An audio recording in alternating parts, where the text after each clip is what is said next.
Hello students, इससे पहले की वीडियो में हमने पढ़ा था chapter chemical reactions and equations. इस वीडियो में हम पढ़ेंगे chapter acid basis and salts. अब सबसे पहले बात आती है कि एसिड बेसिस और सॉल्ट्स होते क्या हैं। अगर ये चैप्टर है तो हम सबसे पहले चैप्टर की हेडिंग को समझ लेते हैं। एसिड क्या होता है, आपने बचपन में भी पढ़ा है एसिड बेसिस एंड सॉल्ट्स के बारे में, कि एसिड वो होते हैं, ऐसे कंपाउंड्स होते हैं या ऐसा एक सब्सटेंस होता है जो कि टेस्ट में कैसा होता है, सॉर होता है। ठीक है। बेसिस क्या होते हैं, टेस्ट में बिटर होते हैं और सोपी होते हैं टच में। और सॉल्ट्स क्या होते हैं, जैसे कि आपने पहले चैप्टर में पढ़ा कि जब कोई एसिड एक बेस के साथ रिएक्ट करता है तो वो क्या बनाता है, सॉल्ट एंड वाटर। ठीक है। बचपन में आपने एसिड और बेसिस की ये डेफिनेशन पढ़ी थी, पर क्लास 10th के हिसाब से एसिड और बेसिस की डेफिनेशन चेंज हो जाती है। तो आपने एसिड बेसिस बचपन में पढ़े थे, उसके साथ साथ आपने पढ़े थे इंडिकेटर्स। इंडिकेटर्स क्या होते हैं, इंडिकेटर्स एक टाइप की डाई होता है जिससे कि जो एसिड और बेस में अलग अलग कलर्स देते हैं। जैसे कि आपने लिटमस के बारे में पढ़ा होगा। लिटमस एक तरीके का नेचुरल इंडिकेटर है जिससे कि हम पता कर सकते हैं कि कोई सब्सटेंस एसिडिक है या बेसिक है।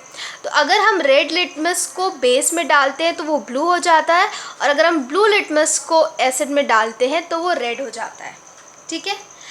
लिटमस के अलावा और भी इंडिकेटर्स होते हैं, जैसे कि फिनोफ्थलीन हो गया, मिथाइल ऑरेंज हो गया।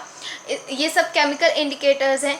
नेचुरल इंडिकेटर्स में जैसे कि हल्दी। अब आप मान लीजिए कि आपके किसी कपड़े में हल्दी लग गई हो, तो जब आप उसे साफ़ करते हैं, साबुन लगाते हैं, तो वो रेड कलर का हो जाता है, वो स्पॉट रेड कलर का हो जाता है। ऐसा क्यों होता है, क्योंकि वो हल्दी जो है वो जब बेस उस हल्दी को टच करता है तो हल्दी रेड कलर की हो जाती है। ये इंडिकेट करती है कि ये एक बेस है। ठीक है। ऐसे हल्दी येलो कलर की होती है, बट जब वो बेस के साथ जब बेस उस पर पड़ता है तो हल्दी रेड कलर की हो जाती है। ठीक है।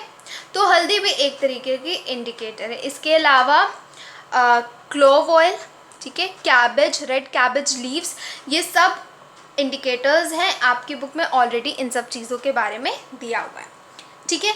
सबसे कॉमन इंडिकेटर है लिटमस। दो तरीके के लिटमस होते हैं, रेड लिटमस होता है, ब्लू लिटमस होता है। लिटमस एक तरीके की होती है, वैसे पर्पल डाई होती है। ठीक है। इसको लीचन से एक्सट्रैक्ट करते हैं। ये सब आपकी शायद बुक में दिया है, नहीं दिया है, बट इसको हम लीचन से एक्सट्रैक्ट करते हैं। और जब हम रेड लिटमस को बेस में डालते हैं तो ब्लू हो जाता है, और जब हम ब्लू लिटमस को एसिड में डालते हैं तो वो रेड हो जाता है। ये आपने बचपन में ही पढ़ा है। ठीक है। इतना जानने के बाद अब हम क्वेश्चन सॉल्व करते हैं। पहला क्वेश्चन ये है कि जब हम किसी वाइट क्लॉथ पे अगर टर्मरिक का स्टेन लग जाता है, अगर किसी वाइट क्लॉथ पे टर्मरिक स्टेन लग जाता है और जब हम उसे धुलते हैं, जब सोप उस पर लगाते हैं, तो वो रेड कलर का क्यों हो जाता है? ऐसा इसलिए होता है क्योंकि सोप क्या होता है, बेसिक होता है नेचर में, और जब सोप टर्मरिक से लगता है तब टर्मरिक का कलर येलो से रेडिश ब्राउन में चेंज हो जाता है। ठीक है। अब ये हो गए नेचुरल इंडिकेटर्स। इसके बाद आते हैं सिंथेटिक इंडिकेटर्स।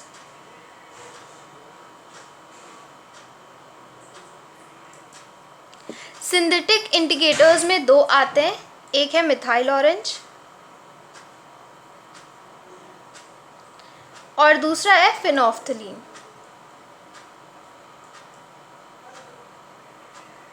ठीक है। मिथाइल ऑरेंज क्या करता है, मिथाइल ऑरेंज एसिड सॉल्यूशन में कैसा हो जाता है, acid base. Methyl orange acid solution में हो जाता है पिंक कलर का, और बेसिक सॉल्यूशन में हो जाता है येलो कलर का। ठीक है। फिनोफ्थलीन एसिडिक सॉल्यूशन में पिंक कलर की होती है, सॉरी कलरलेस होती है, और बेसिक सॉल्यूशन में पिंक कलर की होती है। बस आपको इतना ध्यान रखना है, ठीक है। मिथाइल ऑरेंज एसिडिक सोल्यूशन में पिंक होता है, बेसिक सोल्यूशन में येलो होता है। फिनोफ्थलीन एसिडिक सोल्यूशन में कलरलेस होती है और बेसिक सोल्यूशन में पिंक होती है, ठीक है। अब इसके बाद आते हैं ऑल फैक्टरी इंडिकेटर्स,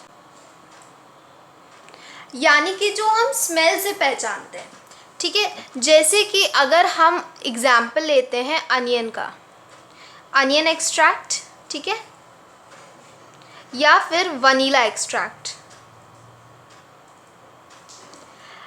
इनकी क्या खासियत होती है कि ये अपने, अगर हम इनको किसी बेसिक या एसिडिक सॉल्यूशन में डालते हैं तो ये अपनी जो स्मेल है उसको क्या करते हैं, लूज़ कर देते हैं। जैसे कि अगर हम अनियन या वनीला एक्सट्रैक्ट की बात करते हैं तो अगर हम इनको NaOH सोल्यूशन में डालते हैं तो इनकी कोई स्मेल नहीं आएगा। अब आपको पता है ऑनियन और वनीला इनकी कितनी स्ट्रॉन्ग स्मेल होती है, लेकिन इनकी स्मेल NaOH सोल्यूशन में डिस्ट्रॉय हो जाती है, ठीक है।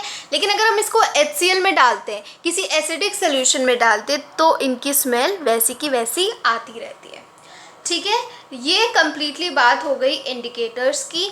अब आप इसके बाद अपने बुक में इसको अच्छे से पढ़ लेंगे, और अगर आपके बुक में इसमें और इसमें कोई भी चेंज दिया हो कलर में, तो कहीं कहीं पे येलो की जगह रेड दिया होता है, ऑरेंज दिया होता है, तो आप इसको अपनी NCERT से वेरीफाई करके याद करेंगे।